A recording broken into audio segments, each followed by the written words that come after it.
Halo guys, Assalamualaikum warahmatullahi wabarakatuh. Apa kabar? Semoga teman-teman dalam keadaan sehat walafiat. Salam buat keluarga teman-teman di rumah. Salam sepak bola. Perkenalkan gue aja, gue sini di sini suka membahas bola. Ya teman-teman, jadi satu tim Asia Tenggara sudah resmi lolos ke Piala Asia 2027 selain Indonesia, dan tim tersebut adalah Singapura ya, yang lolos untuk pertama kalinya lewat jalur kualifikasi. Mereka memang pernah ada di Piala Asia tapi lewat jalur tuan rumah. Sekarang adalah keberhasilan Singapura pertama kalinya lolos ke Piala Asia lewat jalur kualifikasi. Jadi congrats ya untuk Singapura. Ya, melihat pesona tim-tim Asia Tenggara ini, kayaknya mereka ini benar-benar bisa memanfaatkan slot yang ditambah oleh AFC untuk bisa bersinar. Kita tahu selama ini tim-tim Asia Tenggara selalu kesulitan di level Asia. Sekarang dengan hadirnya Indonesia sebagai kekuatan baru di Asia, sekarang hadir lagi Singapura, dan masih ada Thailand, Vietnam, Malaysia ataupun Filipina yang bisa ikut lolos ya. Kalau Malaysia sama Vietnam cuma salah satu ya. Jadi antara Malaysia atau Vietnam, kemungkinan besar Vietnam sih, karena Malaysia kayaknya bakal kena sanksi ya. Kemungkinan besar Vietnam yang akan lolos, kemudian Filipina dan Thailand juga masih berebut satu tempat ya. Masih berebut satu tempat. Jadi kemungkinan ya sekarang udah dua, mungkin 3 atau 4 ya yang bakal lolos ya. Gitu. Dan ya keberhasilan Singapura ini menunjukkan kalau sepak bola mereka juga sudah mulai naik ya, karena mereka juga sudah mulai memikirkan grassroots ya. Keren banget gitu, mereka banyak bikin lapangan sintetis di beberapa wilayah dan segala macam. Jadi memang grassroots mereka juga sangat, akhir-akhir ini memang sudah sangat baik ya. Itu bukti nyata bahwa Asia Tenggara memang sudah lumayan naik kelas ya. Vietnam kan kita tahu membangun sport center yang sebegitu megahnya dan fasilitasnya sangat mewah. Thailand juga kan mulai mempertimbangkan naturalisasi. Jadi memang Asia Tenggara sekarang sedang mencoba berbenah untuk menjadi kekuatan baru di Asia nanti. Nah, tim-tim Timur Tengah, tim-tim Asia Timur sudah harus mulai worry dengan kehadiran tim-tim Asia Tenggara. Ya, Singapura lolos karena mereka berhasil comeback menghadapi Hong Kong dengan skor 1-2 dan memastikan tempat mereka di pemuncak grup. Ya, luar biasa sekali lagi, congrats untuk Singapura. Kemudian Thailand menang 0-4 atas Sri Lanka, membuat posisi Thailand sekarang ada di peringkat runner up. Mereka kalah head to head atas Turkmenistan ya. Jadi mereka masih akan melawan Turkmenistan di laga terakhir di kandang sendiri. Kemudian Vietnam menang, kemudian Malaysia juga menang. Ya, Malaysia hanya butuh hasil imbang menghadapi Vietnam untuk lolos kalau mereka nggak disanksi FIFA. Tapi kemungkinan besar kayaknya mereka akan disanksi FIFA. Kemudian Filipina juga masih bertarung dengan Tajikistan ya, masih bertarung dengan Tajikistan. Jadi kita lihat berapa tim yang akan lolos ya, berapa tim yang akan lolos. Oke.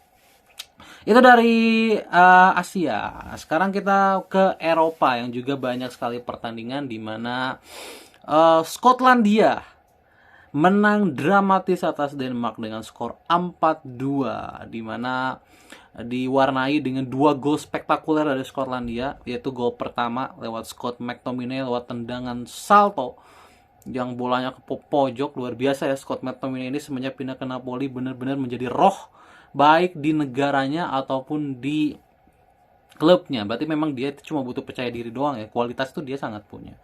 Dan gol Steve McLean ya di menit akhir pertandingan ya, yang mengunci kemenangan Swedia. Ini pertandingan sangat seru ya, dimana Skotlandia mereka unggul 3 kali. Mereka tuh sempat disamakan 2 kali oleh Denmark. Gol pertama McTominay, kemudian disamakan oleh Højlund. Gol kedua kemudian disamakan lagi, kemudian gol ketiga Kieran Tierney, dan akhirnya McLean ya, Steve McLean yang akhirnya mengunci kemenangan Skotlandia dan membuat Skotlandia lolos ke Piala Dunia untuk pertama kalinya sejak tahun 98 ya, luar biasa. Dan ada kisah menyentuh dari kemenangan ini di mana Robertson ya Andre Robertson sempat berjanji kepada Jota lah. Ya, sempat bilang kepada Jota kalau dia tuh ingin sekali main di Piala Dunia. Dan akhirnya dia lolos ke Piala Dunia. Ini udah Piala Dunia pertama untuk Robertson, mungkin pertama dan terakhir ya. Mungkin pertama dan terakhir Piala Dunia pertama untuk Robertson. Dan dia mendedikasikan keberhasilan ini untuk Diego Jota ya, di wawancaranya kalian lihat. Dia tidak bisa melepaskan Jota dari kepalanya karena dia sempat berbicara beberapa kali kalau dia tuh ingin seperti Jota yang bermain di Piala Dunia, karena Jota kan bermain di Piala Dunia ya 2 kali kalau nggak salah dia main di Piala Dunia.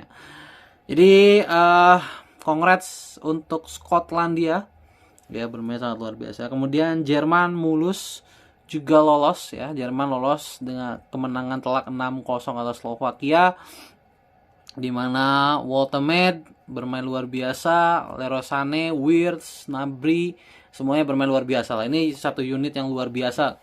Gue lihat ya kemarin pertandingan Jerman, benar-benar apa ya, benar-benar sangat solid, benar-benar mereka kelihatan banget mengincar kemenangan. Dan selamat untuk Jerman, once again lolos. Kemudian Belanda juga memastikan diri lolos, dan Belgia juga memastikan diri lolos. Artinya tim-tim yang unggulan ya, tim-tim yang langganan Piala Dunia ini masih pada lolos ya.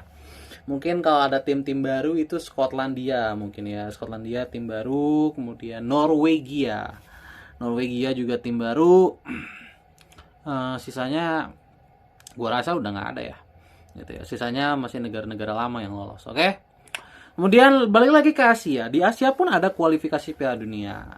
Irak menang dramatis atas UEA dengan skor 2-1. Pertandingan ini sangat sengit, 1-1 sampai menit terakhir, hingga akhirnya ada handsball yang dilakukan oleh pemain UEA di menit akhir pertandingan. Dan sempat lama sekali, sempat dicek VAR berkali-kali, kemudian sempat ada protes berkali-kali juga dari UEA-nya. Ya, banyak perdebatan dan akhirnya penalti juga untuk Irak dan gol. Ya, gue nggak tahu ya nama pemain yang ngambil penaltinya siapa, bukan Aiman Hussein. Gue nggak tahu siapa yang ngambil, Mahmud Eid kalau nggak salah yang ngambil, atau siapalah, gue lupa. Ya, 2-1, dan hasil ini membuat Irak lolos ke penentuan konfederasi. Sementara UEA tersingkir ya dari tempat Piala Dunia.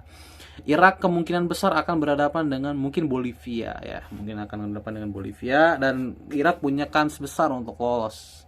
Untuk gua ya, Irak punya kans besar untuk lolos. Oke. Jadi itu aja ya tentang sepak bola 24 jam terakhir ya. Belum ada sesuatu. Biasanya gua kan selalu update soal pertimnasan ya, tapi ya timnas kemarin U23 main ya, 2-2 lawan Mali.